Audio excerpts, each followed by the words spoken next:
आज जो सब लोग चैट जीपीटी से गिबली आर्ट बना रहे हैं, इसके पीछे की एक ऐसी रियलिटी है जिसे जानकर आप इसे बनाना ही छोड़ दोगे। आप कार्टून्स कई सालों से देख रहे होंगे, पर इनके पीछे कुछ ऐसे हिडन फैक्ट्स हैं जो आपको आज पता चलने वाले हैं, जो कि सच में काफी शॉकिंग है। कैसे आने वाले टाइम में आपका जो बार्बर है ना, वो एक रोल्स रॉयस खरीद सकता है, और एक दुकान में मिलने वाला कौन सा प्रोडक्ट है जिसे बस थोड़ा सा ज्यादा खाने से आप पूरे नीले पड़ने लग जाओगे। भाई ये वीडियो अल्टीमेट फैक्ट से भरा हुआ है, तो इस वीडियो को एंड तक देखना यार, नहीं तो आप बहुत कुछ मिस करने वाले हो। और अभी तक चैनल को सब्सक्राइब नहीं किया तो क्या कर रहे हो, चैनल को सब्सक्राइब करके उस बगल वाले बेल आइकन को दबा देना। नंबर 15, जरा सोचिए अगर जो माँ बाप आपको पाल रहे हैं वो आपके असली पेरेंट्स हो ही ना, तो शॉकिंग लग रहा है ना। ये सुनने में तो एक मूवी प्लॉट लगता है, पर ये रियल लाइफ में भी हो सकता है। एक स्टडी के मुताबिक हर दिन दुनिया भर के हॉस्पिटल्स में एवरेज 12 न्यूबॉर्न बेबीज गलत पेरेंट्स को दे दिए जाते हैं। वैसे तो ज्यादातर केसेस में ये गलती पकड़ ली जाती है, लेकिन कभी कभी सालों तक किसी को पता ही नहीं चलता इसका। नंबर 14, आज से 10 साल बाद एक बार्बर की जॉब सबसे ज्यादा डिमांड में होगी। इस बात को सामने रखने से पहले काफी ज्यादा रिसर्च की गई। चाहे कितनी भी बड़ी टेक्नोलॉजी आ जाए, क्या कोई एआई आपके बाल काट सकता है क्या? उसके लिए तो फिर भी आपको बार्बर के पास ही जाना होगा। तो आगे कभी जॉब के टेंशन में तो एक ट्रिमर लेके काम शुरू कर दो, क्योंकि ये प्रोफेशन किसी गोल्ड माइन से कम नहीं। नंबर 13, अगर आप अपने दोस्तों को मोटा, गंजा या नशेड़ी कह के बुलाते हो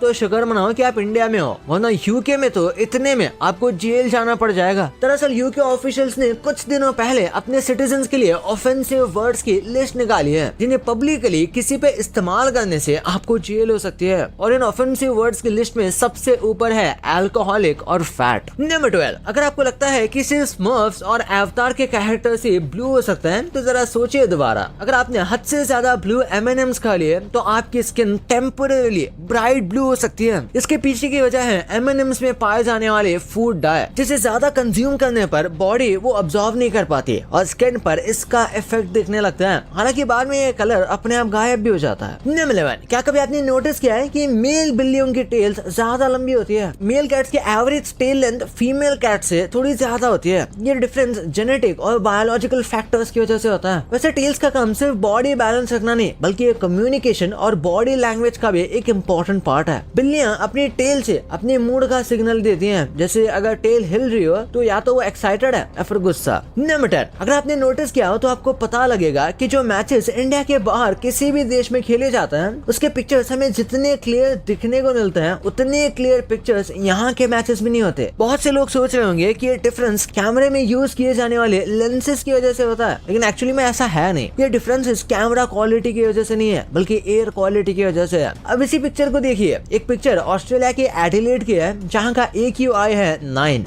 और दूसरी पिक्चर है कोलकाता की, जहाँ का AQI 180 है। नंबर 9, वैसे आपको ये दोनों फोटोज देखने में बिल्कुल अलग अलग लग रहे होंगे, लेकिन एक्चुअली में ये एकदम सेम ही है। दरअसल ये एक ऑप्टिकल इल्यूजन है, जिसे टिल्ट इल्यूजन कहते हैं। जब एक जैसी इमेज साइड बाय साइड रखी जाती है तो हमारा दिमाग उन्हें थोड़ा टिल्ट हुआ महसूस करता है। ये परसेप्शन का खेल है। तो अगली बार आपको कोई ऐसी पिक्चर दिखा के कंफ्यूज करे तो दिमाग पे ज्यादा प्रेशर मत डालना, ये एक बस एक इल्यूजन है। नंबर 8, एक्सरसाइज सिर्फ बॉडी नहीं बल्कि ब्रेन को भी फिट रखता है। Regular exercise activity brain ageing को तकरीबन 10 साल तक डिले कर सकती है। एक्सरसाइजेज जैसे वॉकिंग, जॉगिंग और साइकिलिंग से ब्लड फ्लो इंप्रूव होता है, जो न्यूरॉन्स को प्रोटेक्ट करता है, जिससे एक इंसान में अल्जाइमर्स और डिमेंशिया का रिस्क काफी हद तक कम हो जाता है। मतलब जिम सिर्फ सिक्स पैक्स के लिए नहीं, बल्कि शार्प मेमोरी और यंग ब्रेन के लिए भी जरूरी है। नंबर 7, क्या कभी आपने नोटिस किया है कि इंग्लिश में सिर्फ एक ऐसा वर्ड है जो MT पे खत्म होता है, और वो है ड्रीम्ड। ये ड्रीम का पास्ट टेंस है, और इसका यूनिक स्पेलिंग पैटर्न इसे और भी इंटरेस्टिंग बना देता है। वैसे तो इसका एक वेरिएंट है डे ड्रीम्ड, लेकिन इसका बेसिक फॉर्म सिर्फ ड्रीम्ड ही है। इंग्लिश में इतने लाखों वर्ड्स होने के बाद भी सिर्फ एक वर्ड का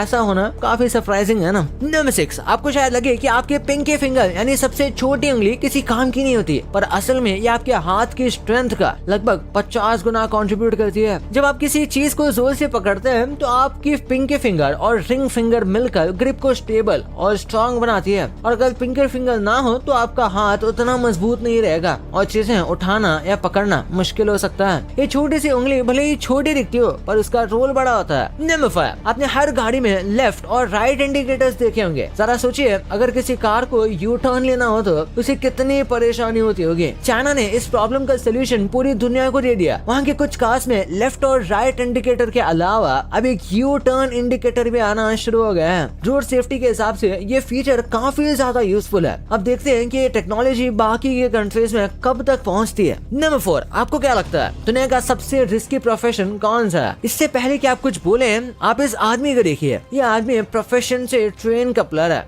जो ट्रेन के बीच मैन्युअली कपलिंग करता है। ये काम कितना रिस्की है आप इसका अंदाजा इसी बात से लगा सकते हैं कि इस प्रोफेशन में डेथ रेट 40% है, यानी कि हर दूसरा आदमी इसमें मारा जाता है। और इतने रिस्की काम की सैलरी सिर्फ 65 रुपए पर आवर, यानी कि दिन का 500 रुपए से भी कम। अब आप ही सोच के देखिए आप कितने सेफ प्लेस पर हैं। तो बेहतर होगा आप अपने काम को लेकर कंप्लेंट करना बंद कर दें। नंबर 3, क्या कभी आपने सोचा है कि हवा से बात करते ये जेट्स आखिर लैंड कैसे करते हैं? जब एक जेट प्लेन लैंड करता है तो उसकी स्पीड बहुत ज्यादा होती है, सिर्फ ब्रेक से उसे रोकना मुश्किल हो सकता है, स्पेशली अगर रनवे छोटा हो या फिर गीला हो। यहाँ पर काम आते हैं ये थ्रस्ट रिवर्सर्स। ये जेट इंजन के पीछे लगे होते हैं और जैसे ही प्लेन टच डाउन करता है ये एक्टिवेट हो जाता है। नॉर्मली जेट का थ्रस्ट पीछे की तरफ होता है जो प्लेन को आगे ले जाता है, पर थ्रस्ट रिवर्सर्स उस थ्रस्ट को उल्टी डायरेक्शन में डाइवर्ट कर देते हैं, जिससे प्लेन जल्दी स्लो हो जाता है ना? अमेजिंग। नंबर 2, बचपन के ये कार्टून सिर्फ मजेदार स्टोरीज नहीं बल्कि इनके पीछे कुछ ऐसे हिडन फैक्ट्स हैं जो आपको शॉक कर देंगे। ये सच जानने के बाद आपका इन शोज को देखने का नजरिया ही बदल सकता है। शिनचैन का शो जितना मजेदार लगता है उतना डीप भी है। क्या आपको पता है कि ओरिजिनल मांगा में मिस मात्सुजाका का एक बॉयफ्रेंड था जो ट्रैजिक एक्सीडेंट में मर जाता है। ये प्लॉट लाइन एनिमे में नहीं दिखाई गई, पर मांगा रीडर्स के लिए ये एक इमोशनल मोमेंट था।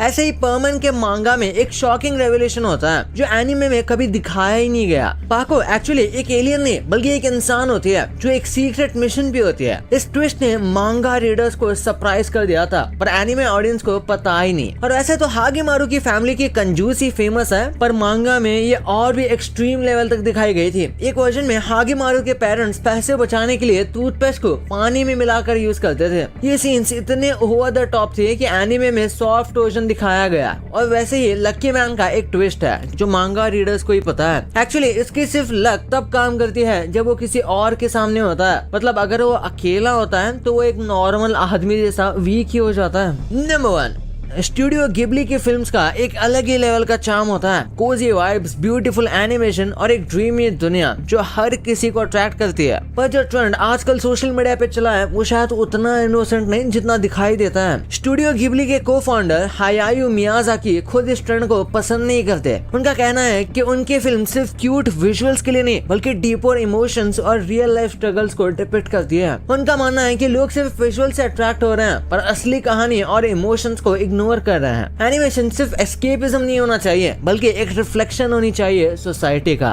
लेकिन सिर्फ यही प्रॉब्लम नहीं है, ये ट्रेंड प्राइवेसी कंसर्न्स भी उठाता है। लोग बिना सोचे समझे अपनी पर्सनल फोटोज और वीडियोस एआई टूल्स पे डाल रहे हैं जो उनको गिबली वाली फील कराता है। ये एआई वेबसाइट्स आपकी डेटा सिक्योरिटी के लिए कितनी सेफ है ये कोई नहीं जानता। ये एआई साइट्स आपकी फोटोज को स्टोर करती है और कई बार बिना परमिशन के उनका मिस यूज भी हो सकता है। इमेजिन करो आप एक फनी ट्रेंड के लिए अपनी फोटोज अपलोड करो और वो किसी रैंडम एआई डेटाबेस में सेव हो जाए और बाद में बिना आपकी परमिशन के किसी और पर्पस के लिए यूज हो। भाई ये तो आपको पता चल गया, पर कमेंट्स में या फिर अलग अलग जगहों पे ये जो आप जेवियर नाम के बंदे को देखते हो ये एक्चुअली है कौन? और कैरी मिनाटी ने जिनको रोस्ट किया था वो लोग आजकल क्या कर रहे हैं और कैसे यूट्यूब की वजह से इन दोनों चोरों को पकड़ना इम्पॉसिबल हो गया है, वो कैसे बताता हूँ। इस वीडियो को आप भी जाके देखो, बहुत मस्त है। और अभी तक चैनल को सब्सक्राइब नहीं किया तो चैनल को सब्सक्राइब करके उस बगल वाले बेल आइकन को दबा देना। तो मिलते हैं अगले वीडियो में, तब तक के लिए।